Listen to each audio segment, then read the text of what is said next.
बेशक बेशक। वो कौन सी फाइल खुल गई है?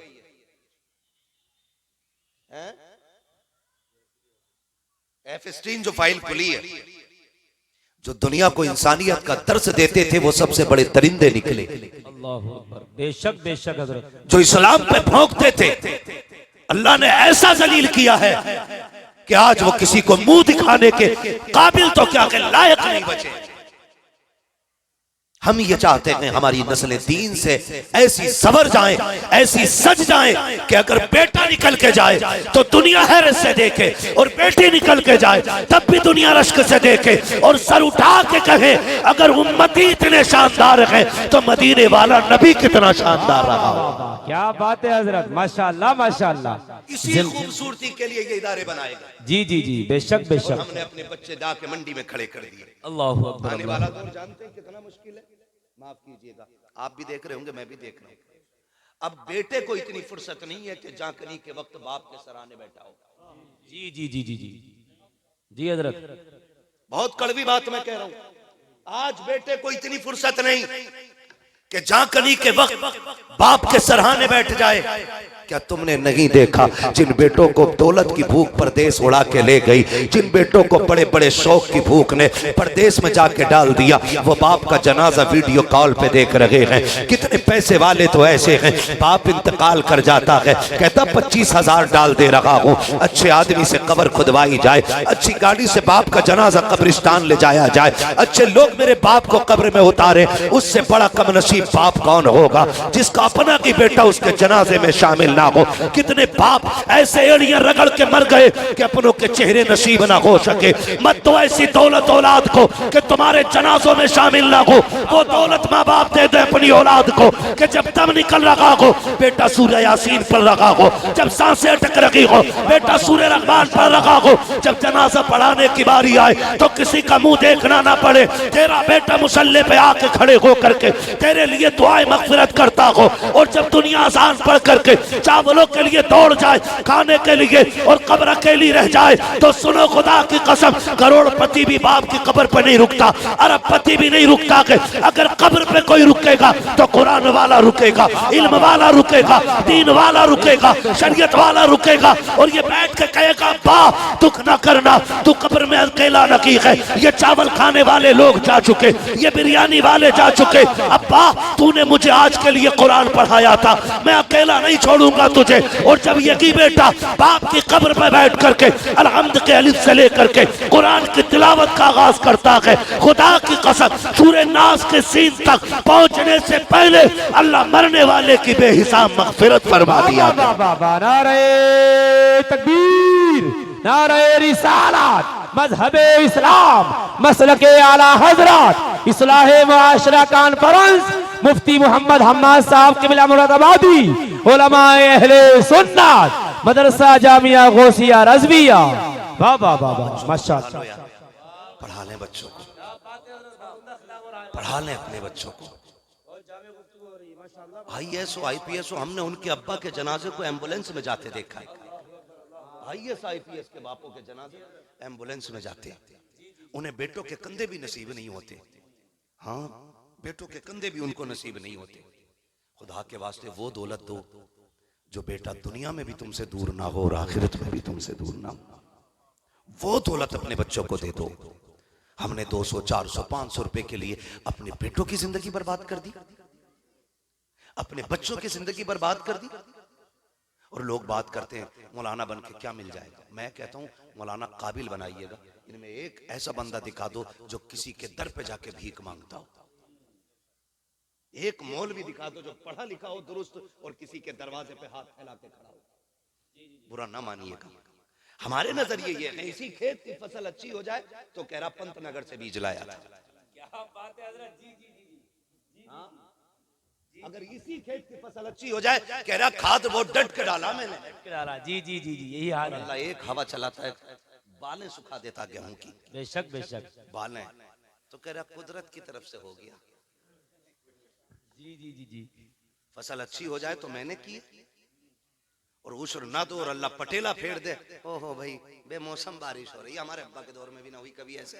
जी जी जी, ये मौसम, ये निजाम, ये हरियाली, ये सूरज, ये चांद, ये जर्रा जर्रा मेरे रब के हुक्म का मोहताज है। बेशक हक है, हक है, बेशक बेशक। चलो आप इसे तो खाद दे रहे हो, इस खेत को पानी दे रहे हो, बनों में दरख्त जाके देखो, जी जी जी, कीमती दरख्त खड़ा होता है, बेशक बेशक। पानी देने वाला ना कोई खाद देने वाला है, बेशक। फिर वो चीज कहां से निकलती है? अल्लाह दिखाता है ये मेरी कुदरत है। बेशक बेशक। तुम तो घिर गए ना इसमें। जी जी, हमारे नजरिए देखो, फसलें अच्छी हो जाएं तो हमने की, और ना हो ना तो बोले भाई अल्लाह ने पता नहीं कौन से मौसम की बारिश कर दी। खुदा के वास्ते, खुदा के वास्ते कोशिश ये करें कि हर हाल में अल्लाह के फैसले से राजी होंगे इंशाअल्लाह, इंशाअल्लाह। है ना? हर हाल में अल्लाह के फैसले से राजी रहे। और कोई आलिम किसी दरवाजे पे भीख क्यों नहीं मांगता? जानते हो? बहुत गौर से सुनिएगा, अल्लाह करे ये बात जहन में उतर जाए। हर घर में कम से कम एक बेटा आलिम दीन जरूर होना चाहिए। मैं समझता हूँ जी मेरे पास 1000 जरा है, मैं अपने बेटे को अमेरिका भेज सकता हूँ। जी जी जी जी, मैं भेज सकता हूँ अमेरिका अपने बेटे को पढ़ने के लिए, जर्मन भेज सकता हूँ। लेकिन जानते हो, मैंने कई महीने नहीं सालों ये सोचा है कि बेटे के फ्यूचर में क्या होना चाहिए जी। आखिर में दुनिया देख करके मैं यहाँ आके रुका कि अपने बेटे को मुस्तफा के दीन का आलिम बनाना चाहिए। क्या बात है हजरत, माशाअल्लाह माशाअल्लाह, जिंदाबाद ये जिंदाबाद। भी आपको बता दूं, जी अपने बेटे को आलिम जरूर बनाइए, जी, इसलिए कि दुनिया देख चुके हैं हम, दुनिया देख चुके हैं। अल्हम्दुलिल्लाह। हमने लोगों को देखा, इतनी कम उम्र में हम इतने घुन गए हैं कि उस सोच में बीमार हो जाते हैं जो दुनिया के हालात सोचते हैं। जी हजरत, जी जी जी, बेशक बात बेशक। आपको बता दूं, ये बताना मत किसी से, जाके दिल में रखना। बात यह है कि अगर आपका बेटा कोई आलिम होता है और उसके हालात अच्छे हो जाते हैं तो वो आपके सारे कमजोर परिवार का ख्याल रखता है, उसे दौलत से ज्यादा रिश्ते प्यारे होते हैं। और आप एक बेटे को डीएम बना लो, आईएएस बना लो, आईपीएस बना लो, सगा भाई ठेला लगा के बेचता है सामने, और उसे एक बार गैरत नहीं आती कि वो अपने सगे भाई को दस्तरखान पे बुला के इज्जत की रोटी खिला सके,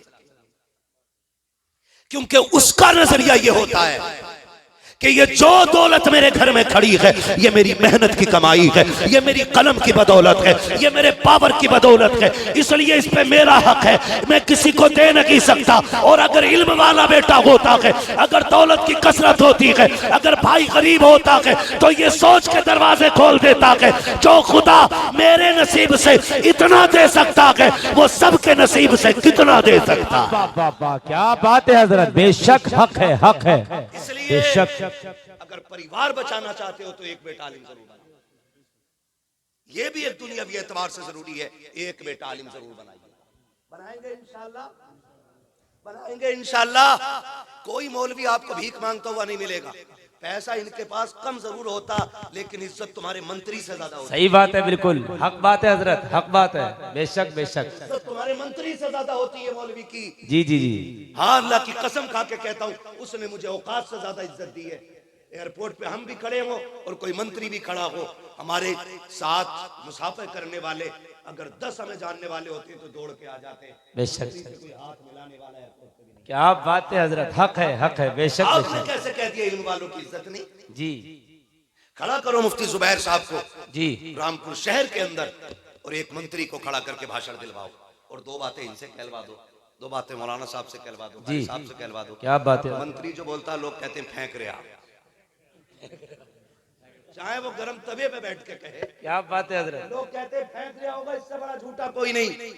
और मौलवी टूटी जूती पहन के अगर बात करने लग जाए, लोग कहे इसकी कौन मानेगा, तो कौम मुस्लिम ये कहती है क्यों इनकार किया, का कपड़े मैले गए, का कपड़े न देख, जबान देख, किरदार देख, जबान इसकी है, बातें मदीने वाले की किया करता। वाह वाह वाह, माशाअल्लाह माशाअल्लाह, जिंदाबाद जिंदाबाद, बहुत उम्दा खिताब हो रहा है, माशाअल्लाह।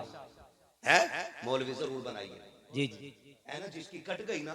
अब ये जो बुजुर्ग लोग बैठे हैं, ये बुलेट चलाने के हैं, बोलो नहीं हैं, ये बुलेट चला लेंगे? नहीं, बुलेट ही ना चला देगी हैं? थार, मर्सिडीज, बीएमडब्ल्यू या कोई भी गाड़ी ये चलाने की उम्र रह गई है? नहीं ना, सारे शौक मुर्दा हो गए, सारे शौक मुर्दा हो गए।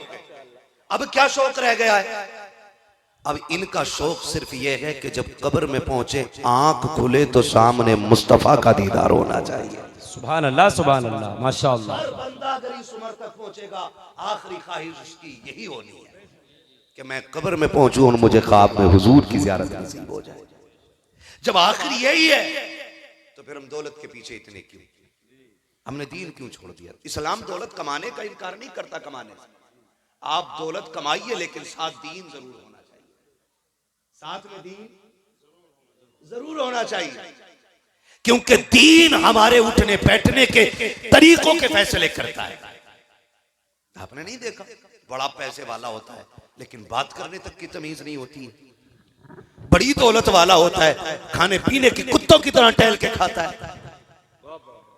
दौलत शऊर नहीं देती है, शऊर दीन अता करता है, शऊर दीन अता करता है। और सुनो, आज हम लगाए रहते हैं ना हिसाब कि भाई कल को किसी का इतना देना है तो उधार किधर से लेना। मैंने कहा बहनोई साहब है, मुफ्ती मुदस्सिर साहब 50,000 इनसे ले लूंगा, मुफ्ती जुबैर साहब अच्छे दोस्त हैं 50,000 उनसे ले लूंगा। पूरी रात ये मैंने खिचड़ी बनाई, सुबह को फोन किया मुफ्ती साहब 50,000 की जरूरत है, खटाक से कह देंगे अभी 5 मिनट पहले फोन कर लेते तो मिल जाता। ये कहेंगे यार अम्माद भाई तुम तो रिश्तेदार हो, 8 दिन पहले बता देते, अभी नहीं मिल पाएगा, खत्म। अल्लाह के रसूल ने इरशाद फरमाया जो सुबह उठ करके सूरह यासीन की तिलावत कर लेता उसके पूरे दिन के काम अल्लाह के जिम्मे करम में हो जाया करते हैं।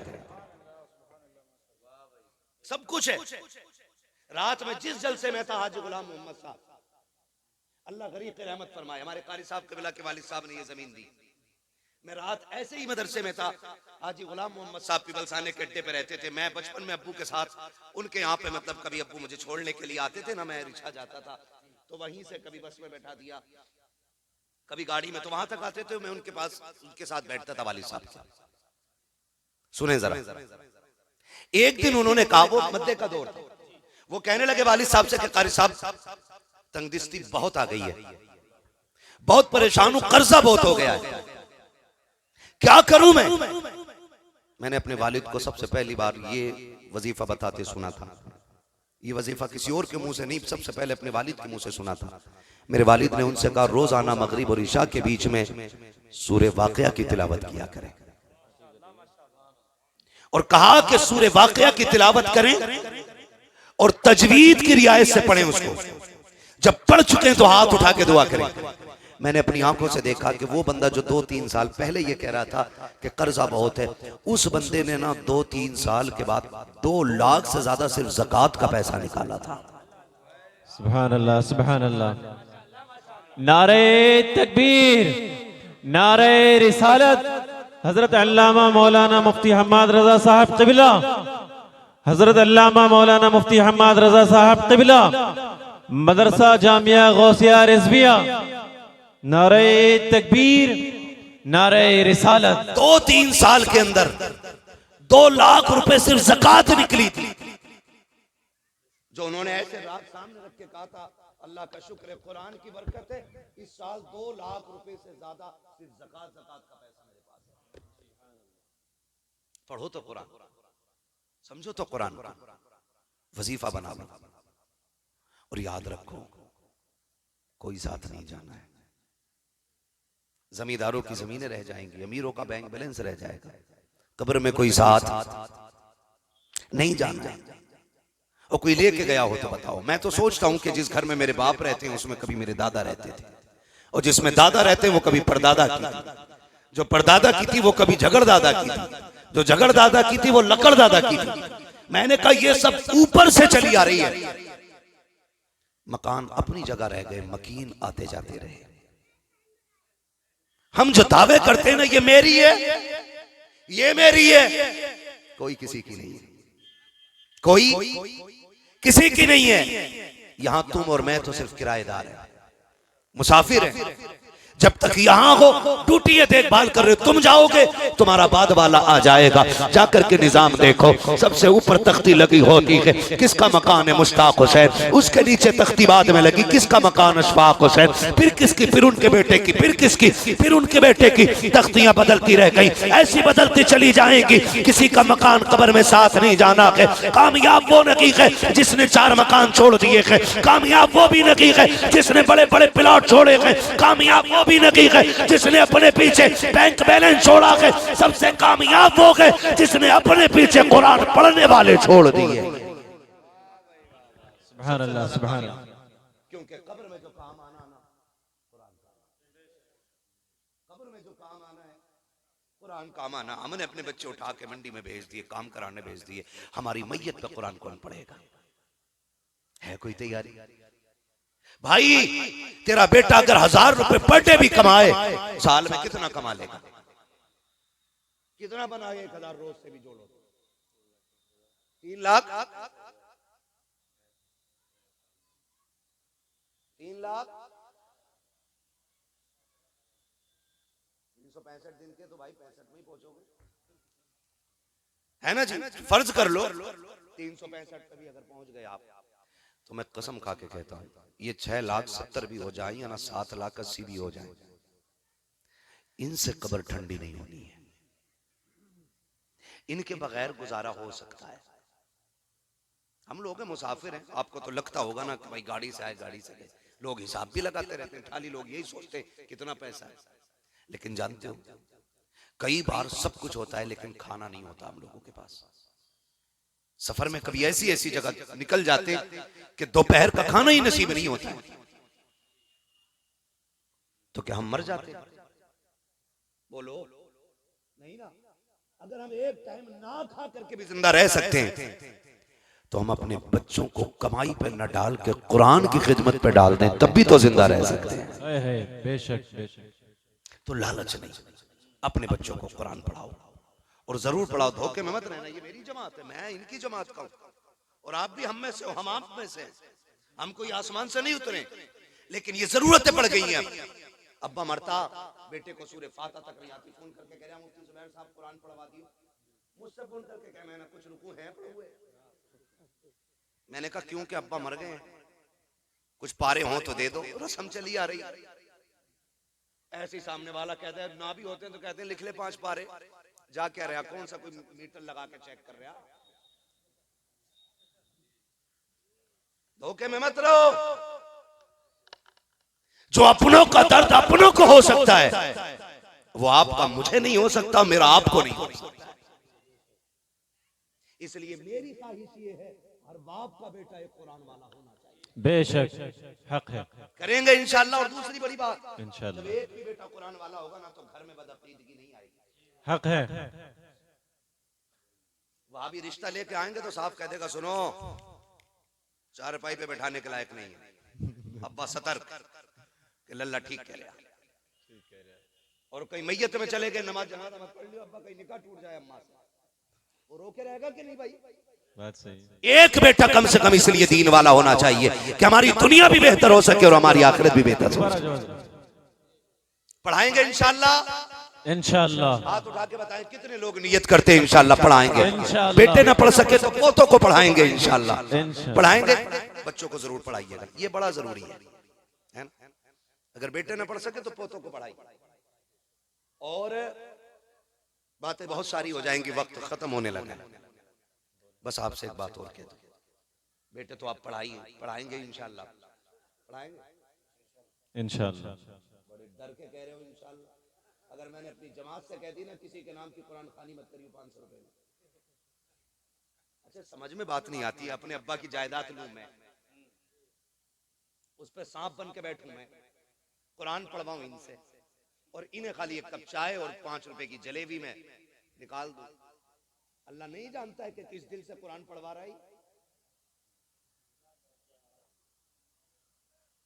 सब जानता है। अब्बा की मैयत पे 500 रुपए देके ऐसे लोगों को वो दिखाता है जैसे आधी जायदाद सौंपती हो, और पूरी जायदाद पे डकैत बन के बैठेगा ये, उससे को देख तेरे अब्बा ने फालतू जोत रखी थी, कह रहा इसका हिसाब तो अब्बा ही देंगे, मैं क्यों दूं। इतनी समझो बेवफा होती है औलाद। अगर धोखे से अब्बा ने फालतू जोत ली, बेटा देने तैयार नहीं कि अब्बा लठी अपने हिस्से की खुद खाए, मैं क्यों। इसलिए खुदारा अपनी जिंदगी में अपनी आखिरत का इंतजाम करके जाए। हर बंदा ये कोशिश करे सुबह उठ करके सूरह यासीन पढ़ा करें, सोने से पहले सूरह मुल्क की तिलावत किया करें, मगरिब और इशा के बीच में सूरह वाक़िया पढ़ लिया करें। अल्लाह दुनिया में भी मालामाल करेगा और आखिरत में भी मालामाल करेगा। सुभान अल्लाह, सुभान अल्लाह। मसला कुछ और है, मसला कुछ और। अब्बा ना पूरी जिंदगी हराम खाता रहा और जमीन फालतू की जोतता रहा, और बेटा ना 5,000 रुपए मदरसे में मस्जिद में दे के कह रहा वो रात अब्बा ख्वाब में आए थे, जन्नत की क्यारियों में देखे मैंने, किसी को नहीं देखे, इसे ही दिखे, सिर्फ इसलिए कि अब्बा की वाह वाह हो जाए। मिट्टी अल्लाह ने इसलिए डाली है कि राज राज रह जाए। उसने अगर अच्छों के अंजाम छुपा के रखे हैं तो अंजाम बुरों के भी उसने छुपा के रखे हैं। मन गढ़ंत बातें ना किया करो, उसकी रहमत से उम्मीद रखो, वो करीम है।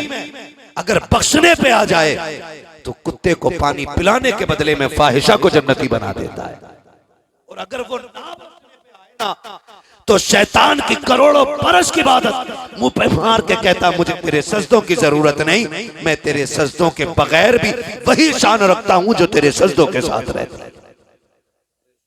इसलिए ख्याल कीजिएगा कि हम अपनी आखिरत का इंतजाम खुद करके चलें। हमारे तुम्हारे चने क्या किलो हो रहे हैं? 35-40 किलो का, 50 किलो है।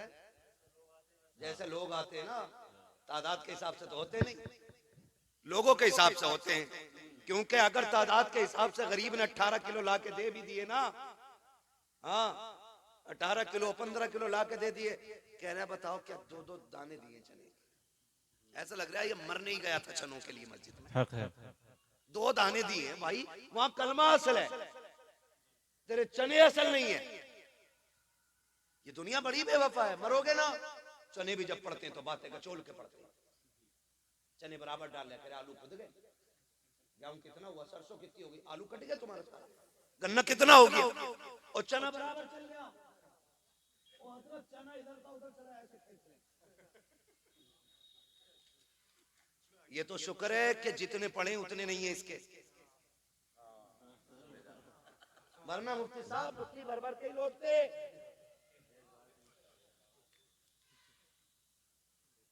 ये लोग बख्शवाएंगे हमें। 1.5 क्विंटल चना हो गया, कलमा फिर भी 70,000 में। कितनी जगह का तो तमाशा ये है कि पारा पढ़ने वालों का डबल हिस्सा है, चने वालों का सिंगल। तो जिसे कुरान नहीं आता वो भी मुंह धो के पारा लेके बैठ जा डबल चनों के चक्कर में। वहां कौन सा कारी इम्तिहान लेना रहा, और ऐसे पूरा उसे देखो ऐसे पन्ने पलट रहा, पढ़ भी ले भैया, तो उसे आता हो तो पढ़े, उसे ये भी नहीं पता कि एक सफा कितनी देर में पढ़ा जाता है। ये हदरमा से भी आगे, हाँ फास्ट स्पीड है हदर, सुपर फास्ट है हदरमा, और फिर उससे भी आगे ये कि नजर डालता और ऐसे ही पड़ जाता, पी गया पूरा। ये लोग बख्शवाएंगे। कोशिश ये करो अपने काम अपने आप से कर जाओ, अपने काम अपने आप से कर जाओ। मर रहा ना, कह रहा 4 बेटों को बुला लो जल्दी से, क्योंकि अंगूठा लगा जाओ ताकि चच्चा ना मार दे। इतनी फिक्र है इस जमीन की कि बेटों को दे जाऊं। अल्लाह तौफीक दे, अपने हाथ से किसी इदारे का कमरा बनवा दो, किसी मदरसे में बच्चों की ड्रेस का इंतजाम करा दो, किसी मदरसे में पंखे नहीं है, गर्मियों में पंखों का इंतजाम करा दो, कहीं के बच्चे गर्म पानी पीते हैं, गर्मियों में फ्रिज का इंतजाम करा दे, कहीं बैठ करके नीचे गर्मी में बच्चे कुरान पढ़ते हैं उनके लिए कूलर लगवा दे। ये दुनिया बड़ी बेवफा है, 40वें के बाद तुझे भुला देगी, मगर खुदा की कसम अगर तूने इस इदारे के अंदर कुरान वालों के एक फ्रिज लगवा दिया, एक कूलर लगवा दिया, तेरी इन 2 चीजों के जरिए अगर कुरान वालों का कलेजा ठंडा होगा, खुदा की कसम इधर इसका कलेजा ठंडा होगा, उधर अल्लाह कब्र को जन्नत की हवाओं से ठंडी फरमा देगा। वाह वाह, सुभान अल्लाह, सुभान अल्लाह। नारे तकबीर, नारे रिसालत, उलमाए अहले सुन्नत, नारे तकबीर, नारे रिसालत। 1:45 हो चुके।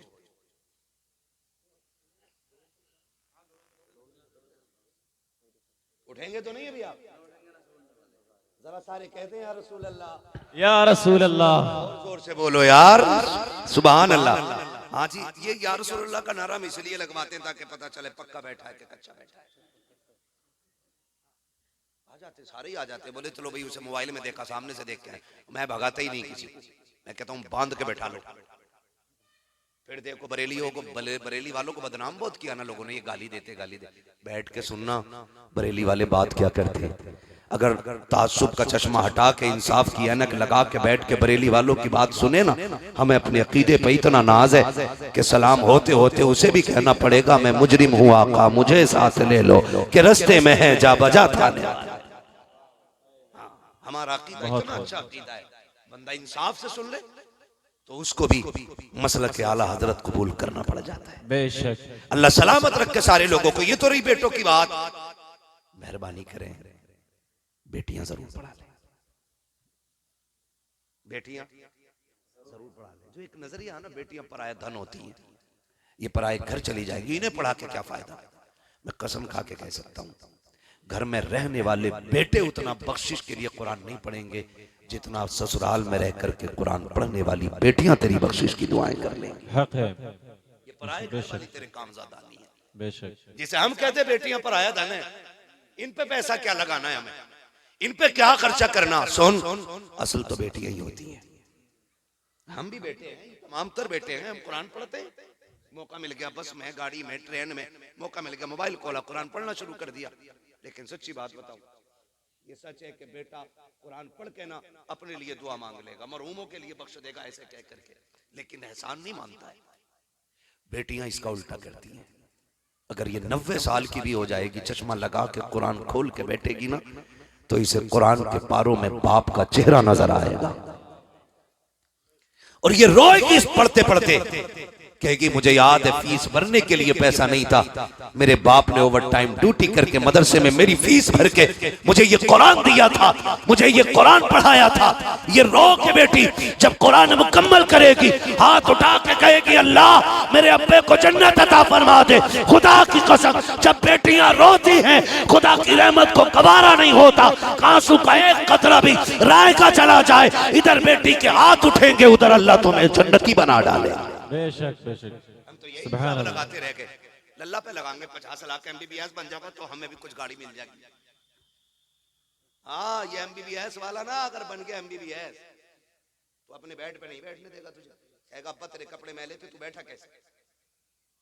याद रखिए बेटियों को तालीम दे दो और इन्हें कुरान जहेज से ज्यादा जरूरी है कि इनके सीनों में कुरान उतार दिया जाए। और हमारी नस्ल तो जहेज वाले कुरान के पीछे है।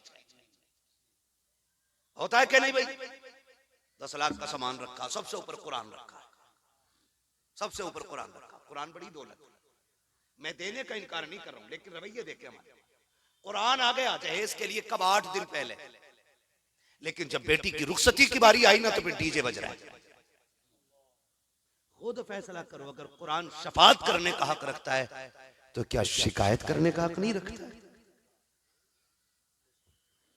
8 दिन पहले कुरान आ गया, सबने ऊपर से बॉक्स देखा, पन्ने चेक किए, अच्छा लाया, खूबसूरत है, लाके रखा दिया गया। 3 दिन तक डीजे बजता रहा, 3 दिन तक सगे भाई बाप बहने सारे उसके नशे में डोलते रहे, डीजे के आगे थिरकते रह गए। 3 दिन के बाद जब निकाह के बाद जहेज भरा जा रहा था, जहेज को उठा करके गाड़ी में ले जाया गया, अंदर से एक चीख बुलंद होती है, खबरदार कुरान को जहेज वाली गाड़ी में न रखिएगा, ये तो मेरी बेटी वाली गाड़ी में जाएगा, इसलिए कि बेटी को कुरान के साए में रुखसत करना है। अल्लाह अकबर, जब ये आवाज आती है सारा जहेज भर दिया जाता जाता है गाड़ियों में, कुरान रह जाता है। और जब बेटियां चलने लगती हैं फिर एक बंदा कुरान लेके या तो सर पे साया करके चलता है या आगे आगे लेके चलता है। और जब कुरान को आगे लेके चला जाता है तब कुरान चीख चीख कर कहता है, हाय सालिमो तुमने मेरी कदर न की, तुमने मेरी एहतराम न किया, तुमने मेरी इज्जत न जानी। आज तुम्हें कुरान याद आ रहा है, जब बेटी परदेश जा रही है तब तुम्हें कुरान याद आया।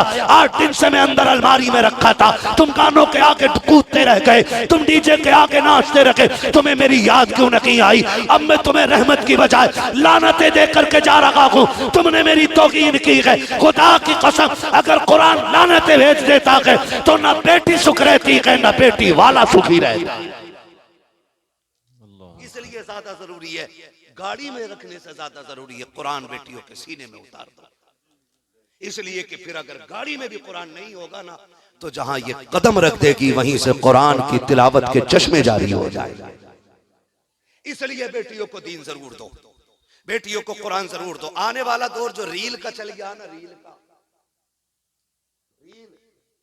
ऐसे बोल देख रहे हो मेरे मुंह को जैसे पता ही ना हो, जबकि 3 बजे तक रील के अलावा कुछ नहीं देखते हो। रील का दौर, लड़कियां रील बना रही हैं, नाम फातिमा, नाम खदीजा, नाम ज़ैनब, नंगी हो के सोशल मीडिया पे बेटियां आ गई और अब्बा सुबह को कह रहे हैं भाई हमारी बेटी के 70,000 फॉलोवर हो गए। इससे बड़ी बेगैरती के दिन और कौन से आने हैं? इससे भी बड़ी बेगैरती के दिन आने बाकी हैं। एक बंदे ने अपनी बेटी की शादी का कार्ड छपवाया ना, उसने बेटी का नाम ही नहीं डाला, खाली लड़के के नीचे डाल दिया दुख्तर नेक अख्तर और फिर अपना नाम। किसी ने पूछा बेटी का नाम क्यों नहीं डाला? उसने कहा हम गैरत वाले लोग हैं, हम तो ये भी नहीं चाहते हमारी बेटी के नाम पे किसी गैर महरम की नजर पड़ जाए। सुभान अल्लाह। ये गैरत रहती थी कभी हमारी नजरों में, और आज बेगैरती की हद हो गई। मेरी बेटी रील बनाएगी, तुम कौन होते हो रोकने वाले? हम कौन है जी? हमारा काम बताना, फैसले तो अल्लाह के हैं। आज 4 दिन की जिंदगी है, 70 लाख फॉलोवर बना लो। असल जो काम आना है ना वो हुजूर के दीन पे किया हुआ अमल काम आना है। आज रील का दौर है, अपनी बेटियों को कुरान दे दो, अपनी बेटियों को इदारों की आगोश में डाल दो, मदरसों की गोद में बेटियां दे दो, ताकि उन्हें पता चल जाए कि जिंदगी वो अच्छी नहीं होती है जो कैमरे के आगे गुजारी जाती है, जिंदगी वो अच्छी होती है जो कनीज़े फातिमा ज़हरा बन के गुजारी जाती है। बेशक बेशक, सुभान अल्लाह सुभान अल्लाह। और मैं तो एक उस बंदे से कह सकता हूँ जो बड़े से बड़ा याश यहाँ बैठा हो, बड़े से बड़ा बदमाश बैठा हो, उससे भी पूछो बीवी कैसी चाहिए, वो भी ये कहता शरीफ चाहिए। खुद अय्याश भी हो, उसे बीवी शरीफ चाहिए, तो फिर बहनों को बेगैरत क्यों बना रहे हो? खुदा के वास्ते अपनी बेटियों को दीन दे दो। और जब दीन होता है ना नस्लों में, तो फिर खुदा की कसम घर जन्नत लगता है, घर जन्नत लगता है। हर फजर बाद कुरान की तिलावत होगी, हर मगरिब बाद एक न एक बेटी लेके सूरे वाक़या बैठ जाएगी। सोते टाइम कोई तो सूरे मुल्क पढ़ के सुना देगा ना, और मरते टाइम किसी की तिलावत काम आ जाएगी। इसलिए बेटियों को भी कुरान पढ़ाएंगे इंशाअल्लाह, पढ़ाएंगे। मैं तालीम का मुखालिफ नहीं। आज कितनी लड़कियां बीए करने के चक्कर में बिया कर गई। और क्या कहूं, मैं इससे मुहज्जब जुमला नहीं बोल सकता। बीए के चक्कर में बिया कर गई और अब बाप मार्कशीट लिए घूम रहा। आग लगे तेरी सनद में जो इज्जत लुटा के मिली हो। हमें तो सनद भले ना हो, लेकिन खातून जन्नत की कदमों की खाक का एक जर्रा किरदार में नजर आ जाए और दुनिया देख के कह दे बेटी हो तो ऐसी हो जिसने मरना तो गवारा किया लेकिन घर से कदम निकालना गवारा नहीं किया। इसलिए बेटियों को दीन देना बहुत ज्यादा जरूरी है। कितने कॉलेज स्कूल आप देखें, कितनी लड़कियां मुर्तद हो रही। अभी की बात है, अभी की पढ़ी लिखी डॉक्टर लड़की एक गैर मुस्लिम के साथ भाग गई।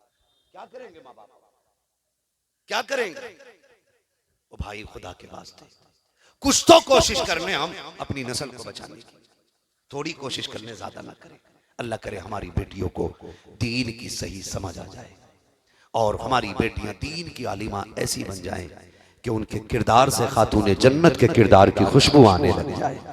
और याद रखिएगा, जब बेटियां या माएँ अच्छी होती है ना तो परिवार जन्नती हो जाता है, परिवार जन्नती हो जाता है।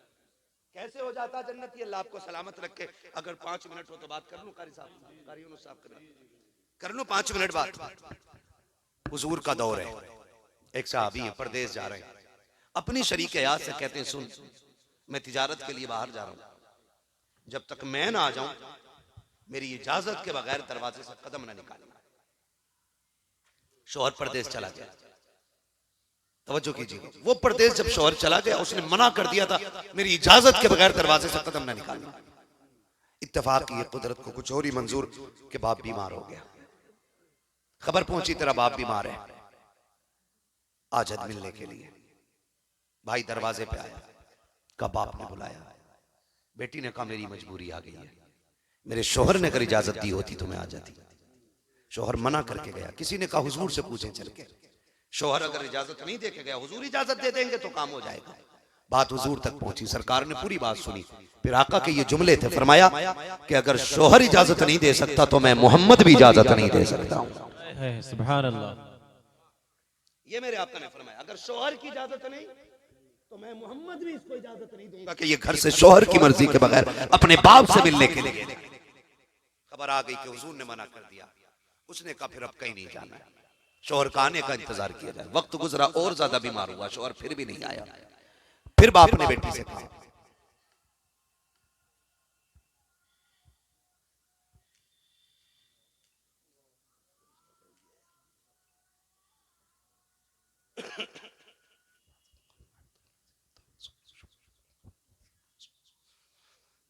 पढ़ लीजिए, अल्लाहुम्मा सल्ली व सल्लिम अला सय्यिदिना व शफीइना व नबीना मौलाना मुहम्मदिन मअदिनिल जुदी वल करमी व आलिहि व सहबिहि बारिक व सल्लिम। सलातु व सलाम अलैका या रसूलल्लाह सल्लल्लाहु तआला अलैहि वसल्लम। खैरियत हैं आप लोग? जी जी। बात भूले तो नहीं है ना? अभी मेरी बात पूरी नहीं हुई थी। खबर आई कि अब बाप बहुत ज्यादा बीमार है, बाप की ख्वाहिश है, आखिरी लम्हात है, एक बार तो चल के आ जाए। बच्ची ने कहा मेरी मजबूरी है, मेरे शौहर ने इजाजत नहीं दी, मैं नहीं आ सकती। यहां तक कि बाप का इंतकाल हो गया, लोग इकट्ठा हो गए, बातें होने लगी, बेटी नहीं आ सकी, मजबूरी थी, शौहर ने इजाजत नहीं दी। कुछ अक्लमंद लोग वहां पे थे, उन्होंने कहा चलो बेटी ना आ सकी तो जनाजा बेटी के दरवाजे से घुमा के निकाल दिया जाए, ताकि बेटी बाप का चेहरा दरवाजे के बाहर आके देख ले। बेशक। अब गौर कीजिएगा बेटियां कैसी होती हैं। दरवाजे के बाहर बेटी आ जाए, जनाजा आया, दरवाजे के बाहर रखा गया। जैसी जनाजा दरवाजे के बाहर आया है, बेटी को आवाज दी गई अब तो आजा। बाप दरवाजे पे आ गया है, दूल्हा बन के आया है, आखिरी सफर है, आके एक बार तो बाप का चेहरा देख जा। अंदर से रो के उसने कहा मेरी मजबूरी अगर ना होती तो मैं घर तक आ गई होती, अगर दिखा नहीं चाहते हो तो मेरे बाप का जनाजा अंदर लेकर के आ जाओ, मैं बाहर नहीं आ सकती हूँ। बेटी के सहन के अंदर जब जनाजा बाप का पहुंचा गया, बेटी ने बाप के जनाजे को देखा, देखने के बाद था चूमा, चंद आंसू उसके चेहरे पे गिराए और रो के कहती अब्बा माफ कर देना, तेरी बेटी बेवफा न की है, मैंने मुस्तफा के दीन की पाबंदी की है, मैंने आका के शरीयत की पाबंदी की है। अल्लाह अकबर। बाप के माथे को चूम के उसने बाप के जनाजे को रुखसत किया है। जैसी जनाजा उठ करके गया है, कब्रिस्तान में गया, लोगों ने देखा कब्र से खुशबू आ रही है, और आगे बढ़ के कुछ दिन जब गुजरे गए, लोगों ने देखा कि उसका बाप जन्नत में टहल लगा गए। पूछा क्या हो गया है,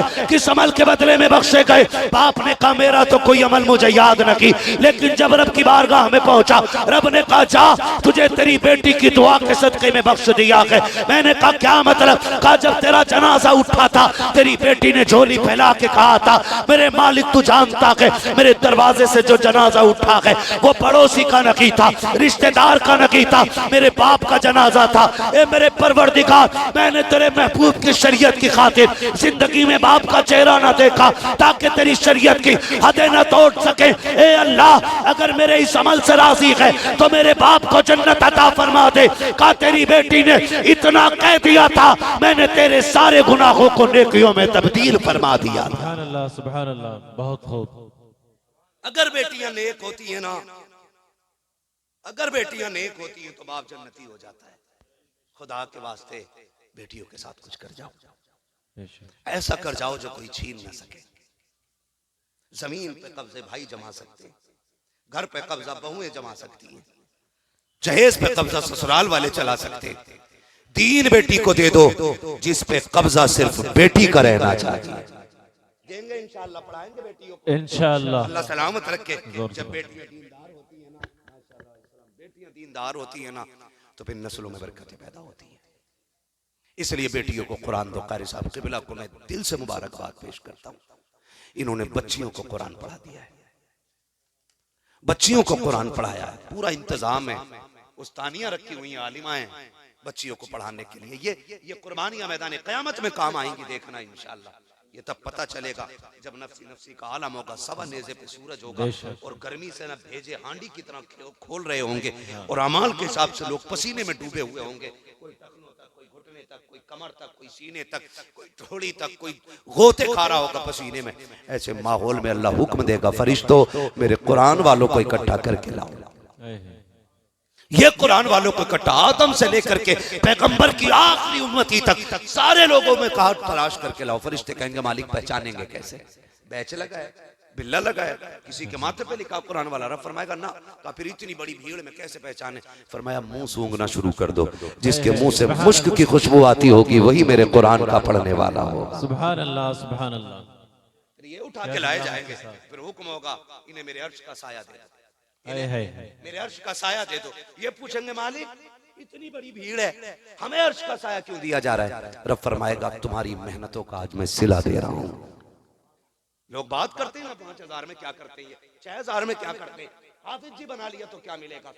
जब ये बात होती है ना, रब फरमाता क्या पूछ रहे हो? कहा मालिक की अर्श का साया किस लिए? तो जानते हो फिर रब फरमाएगा सुन, जब तू घर से मकतब के लिए निकला था, तेरा बाप गरीब था, उसने खर्चे के लिए 200 रुपए दे के कहा था बेटे इसी में गुजारा कर लेना, मुझे घर के खर्चे भी उठाने होते हैं। तूने 200 रुपए जेब में 2 लाख समझ के रखे, तूने उस 200 रुपए में महीना काट दिया। जब तू असर के बाद मदरसे से निकलता था, अमीरों के बच्चे मन पसंद की चीजें खाते थे, लेकिन तू बगल में हाथ दिए यूं खड़ा रहता था, क्योंकि तेरी जेब में 50 रुपए तो थे लेकिन इतने नहीं थे कि तू शौक की पूरी जरूरतें चीजें ले सके, अपनी पसंद की चीजें खा सके। तू बगल में हाथ रख के खड़ा होता था। तू भूल गया तेरा रब याद रखे हुए है, तेरे रब को सब याद है जो तूने सौबतें उठाई। कोई तुझे ज़कात वाला कहता था, कोई तुझे खैरात वाला कहता था, कोई मुल्ला जी कह के आवाज देता था, कोई हाफिज जी कह के धक्का दे देता था।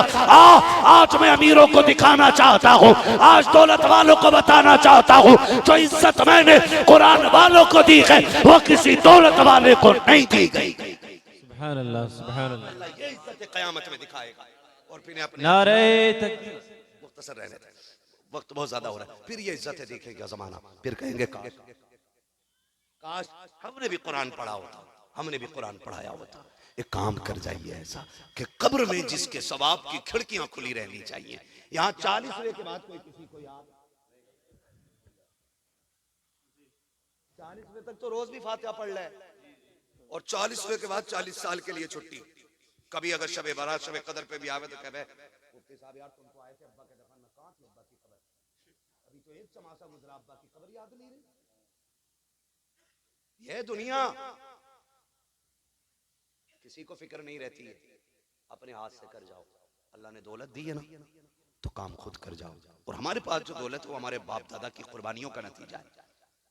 हमें चाहिए कि हम उनके लिए इंतजाम करें। आज भी ये बात याद रखो, बाप जमीन के ऊपर होता है, माँ बाप तब भी काम आता है, और जमीन के अंदर होता है, माँ बाप तब भी काम आया करते हैं। जमीन के ऊपर भी और जमीन के अंदर भी काम आते हैं। जमीन के ऊपर होते हैं तो आपके सीने पे लगने वाली गोली बाप के सीने पे आती है, आपके ऊपर आने वाली मुसीबत बाप अपने सर ले लेता है। वो धूप जो आपके ऊपर पड़ने वाली थी बाप अपने ऊपर लेकर के तुम्हें हमेशा अपने जिस्म की ठंडी छाया अता कर देता है। आज वो कब्र में, तो क्या मतलब है कि वो हमारे काम के नहीं? आज भी मैं गारंटी के साथ कहता हूँ, जिसको ये लगता हूँ मुश्किलों में आ गया हूँ, बाप की कब्र पे जाए, जो कुरान आता हो पढ़े और हाथ उठा के बाप की रूह को बख्श दे और फिर कहे अब्बा मुश्किल में आ गया हूँ। गारंटी है मेरी, तुम हाथ उठा के पलटो के बाद में बाप रब की बारगाह में हाथ पहले उठा चुका होता है। मैं ये चाहता हूं जितने यहाँ जिंदा दिल लोग बैठे, आज मैं एक सवाल करना चाहता हूं। इस इदारे के लिए है कोई बंदा जो सबसे पहले ताबुल के लिए पहली बोली अपनी मर्जी से लगाए? मेरी तरफ